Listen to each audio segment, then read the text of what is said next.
নমস্কার বন্ধুরা, দেখুন আজকে আমি রান্না করব মটর ডাল দিয়ে কাতলা মাছের কোপ্তা কারি। কীভাবে রান্না করি দেখুন। আমি এখন মাছটা আগে ভেজে নিচ্ছি, ভেজে কাটা বেছে নেব।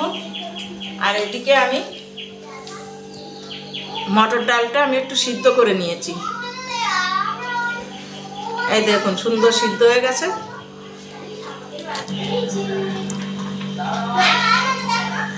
মাছটা ভেজে নামিয়ে নিয়ে এসেছি, আমি এখন কাটা বেছে নিচ্ছি। আমার মাছ কাটা বাছা হয়ে গেছে। এবার আমি এই সিদ্ধ ডালটা এর মধ্যে দিয়ে দিচ্ছি। এবার দিয়ে দিচ্ছি আমি কুচানো পেঁয়াজ, একটু আদা কুচি, একটু রসুন কুচি, একটু লঙ্কা কুচি আর একটু ধনেপাতা কুচি। দিয়ে দিচ্ছি আমি স্বাদ মতো নুন। আমি এই জায়গায় দিচ্ছি চালের গুঁড়ো,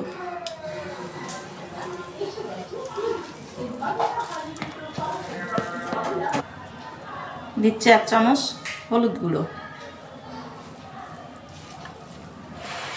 আমার মাখানোটা হয়ে গেছে। আমি এবারে এটা বড়ার আকারে ভেজে নেব। আমার কড়াই গরম হয়ে গেছে, আমি নিয়েছি লোহার কড়াই। বড়াগুলো ভাজতে লোহার কড়াইতে ভালো। আমি সাদা তেল দিয়েই বড়াগুলো ভেজে নিচ্ছি। আমার তেল গরম হয়ে গেছে, আমি এটা বড়ার আকারে করে ভেজে নিচ্ছি। এক পাশ ভাজা হয়ে গেছে, আমি উল্টে দিচ্ছি।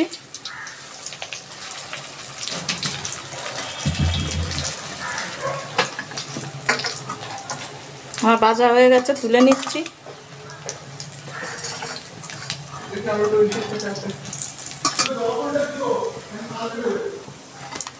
ফোড়নে দিচ্ছি একটা শুকনো লঙ্কা, একটা তেজপাতা মাঝখানে ছিঁড়ে, একটা দারচিনি 2 টুকরো, একটা এলাচ 2 টুকরো দারচিনি। দিচ্ছি কটা সাদা জিরে, দিচ্ছি পেঁয়াজ রসুন বাটা,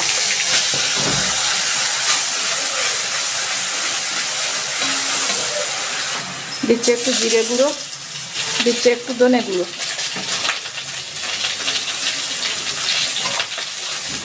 দিচ্ছি একটু কাশ্মীরি লঙ্কার গুঁড়ো, অল্প একটু লঙ্কা গুঁড়ো।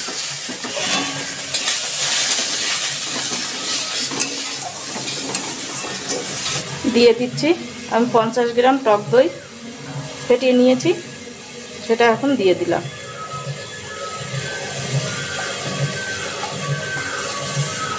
দিয়ে দিচ্ছি 1 চামচ হলুদ গুঁড়ো, দিচ্ছি স্বাদ মতো নুন।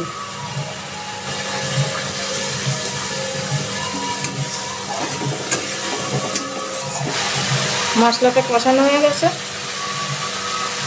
আমি এর মধ্যে দিয়ে দিচ্ছি আলু।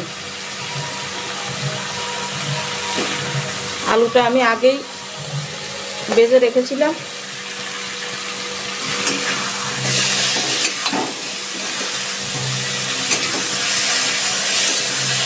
আমার কষানো হয়ে গেছে, আমি এবার জল দিয়ে দিচ্ছি।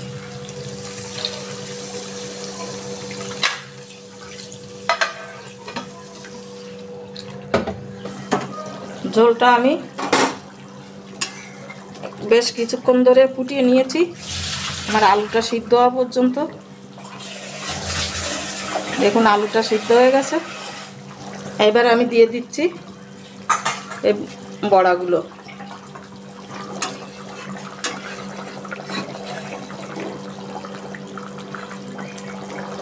আমি দিয়ে দিচ্ছি একটু গরম মশলা গুঁড়ো,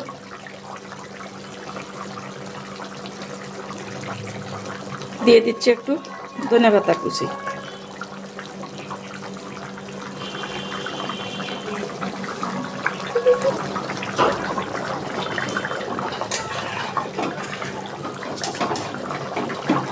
আমার এটা হয়ে গেছে,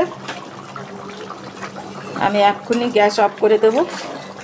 এই রান্নাটা আমি যেভাবে রান্না করলাম এইভাবে করে আপনারা খেয়ে দেখবেন, ভালো লাগে, আপনাদের কাছেও ভালো লাগবে। ভালো লাগলে আমাকে একটু জানাবেন। আমি একটু জল সহ নামাচ্ছি, কারণ জলটা অনেকটাই টেনে যাবে। আমি গ্যাসটা অফ করে দিলাম।